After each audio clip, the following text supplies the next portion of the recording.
আসসালামু আলাইকুম শিক্ষার্থী বন্ধুরা, সম্মানিত অভিভাবক ও শিক্ষক মহোদয়, জেনিত ম্যাথ স্টাডি এর পক্ষ থেকে সবাইকে স্বাগত জানাচ্ছি। আমি এখন আলোচনা করব ষষ্ঠ শ্রেণীর বাংলা। এটা হচ্ছে অভিজ্ঞতা নম্বর 2, প্রমিত ভাষা শিখি। এই অভিজ্ঞতায় শিক্ষণকালীন মূল্যায়ন নির্দেশনা বা প্রশ্ন, অর্থাৎ যেভাবে মূল্যায়ন করবেন, শিক্ষক শিক্ষার্থীকে কী প্রশ্ন দিয়ে বা নির্দেশনা দিয়ে মূল্যায়ন করবেন সেগুলো নিয়ে আলোচনা করব। আশা করি আপনারা আমার সাথে থাকবেন। তো চলুন মূল আলোচনায় চলে যাই। যে অভিজ্ঞতা নম্বর 2, অভিজ্ঞতার শিরোনাম প্রমিত ভাষা শিখি, শ্রেণী ষষ্ঠ, বিষয় বাংলা। এটা হচ্ছে পারদর্শিতার সূচক নম্বর 1.6.2.1। প্রমিত বাংলায় কথা বলতে পারছে।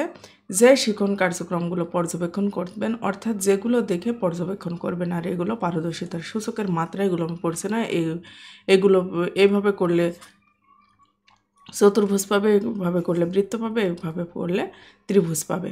আর যে পারদর্শিতার মাত্রা দেখে মাত্রা নিরূপণ করবেন সেগুলো হচ্ছে কথোপকথন, আলোচনা, উপস্থিতি, বক্তৃতায়, শ্রেণী কার্যক্রম চলাকালে প্রমিত বাংলায় কথা বলার চেষ্টা করছে।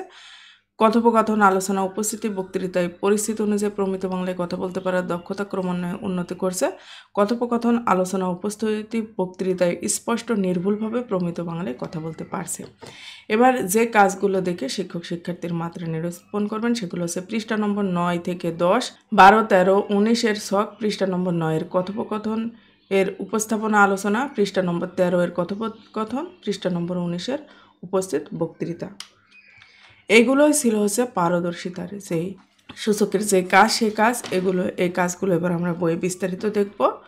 বইয়ে দেখি কি আছে। যে এখানে হচ্ছে প্রথমে পৃষ্ঠা নম্বর 9 এর কাজ আমরা দেখব। পৃষ্ঠা নম্বর 9 এর কাজ হচ্ছে নিচের কয়েকটি পরিস্থিতির উল্লেখ আছে। এসব পরিস্থিতি তোমার বন্ধুবান্ধব, পরিবারের লোকজন কিংবা এলাকার মানুষ যেভাবে কথা বলে তার কথোপকথনের মাধ্যমে উপস্থাপন করো। 1, খেলার সময় কোনো একটা বিষয় নিয়ে তর্ক হচ্ছে।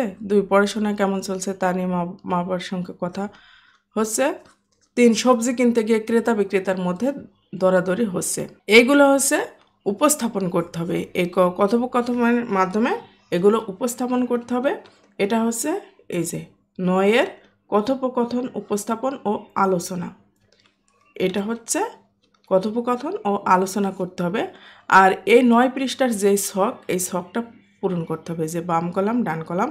প্রথমে দেওয়া পরিস্থিতি 3টিতে তোমার এমন কিছু শব্দ ব্যবহার করেছো কিংবা কোনো শব্দের উচ্চারণ এমনভাবে করেছো যা পরের ক্ষেত্র 3টির সাথে মেলে না। নিচের ছক অনুযায়ী এমন কিছু শব্দের তালিকা তৈরি করো।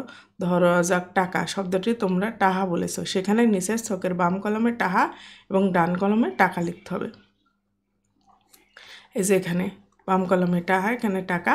এইভাবে এই ছকগুলো পূরণ করতে হবে। এই যে 9 নম্বর পৃষ্ঠার ছক, সেই ছক।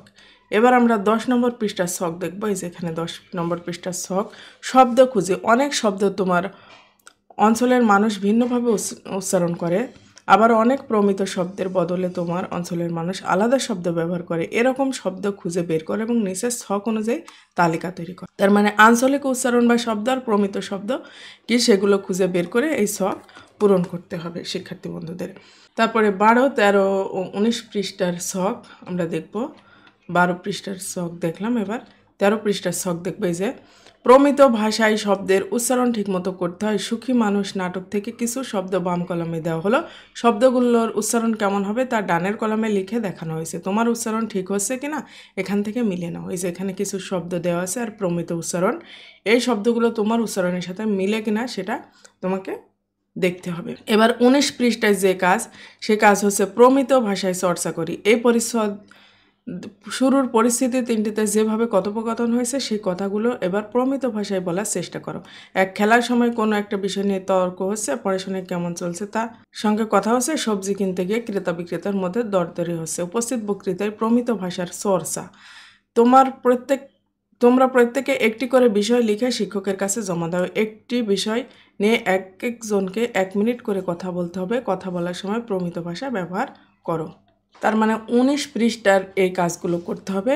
এগুলো হচ্ছে প্রমিত ভাষায় বলার চেষ্টা করতে হবে কথোপকথনের মাধ্যমে, আর ওই উপস্থিত বক্তৃতায় প্রমিত ভাষার চর্চা করতে হবে। তার মানে এখানে একটি বিষয় একটি করে বিষয় লিখে প্রত্যেককে একটি করে বিষয় লিখে শিক্ষকের কাছে জমা দিতে হবে।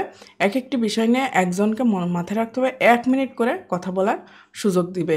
এটা হচ্ছে কথা বলার সময় প্রমিত ভাষা ব্যবহার করতে হবে। শিক্ষার্থী বন্ধুরা, এই ছিল যে বাংলার 2 নম্বর অভিজ্ঞতা। এই 2 নম্বর অভিজ্ঞতায় এই কাজগুলো করলে তোমাদের হয়ে যাবে। এতক্ষণ সাথে থাকার জন্য সবাইকে ধন্যবাদ জানিয়ে শেষ করব। তবে তার আগে একটি কথা, যারা জেনিথ ম্যাথ স্টাডি চ্যানেলটি সাবস্ক্রাইব করেছেন তাদের অসংখ্য ধন্যবাদ। যারা এখনও সাবস্ক্রাইব করেননি এখনই সাবস্ক্রাইব করে বেল বাটন অন করে দিন, যাতে করে নতুন নতুন ভিডিও দেওয়ার সাথে সাথে আপনাদের কাছে নোটিফিকেশন পৌঁছে যায়।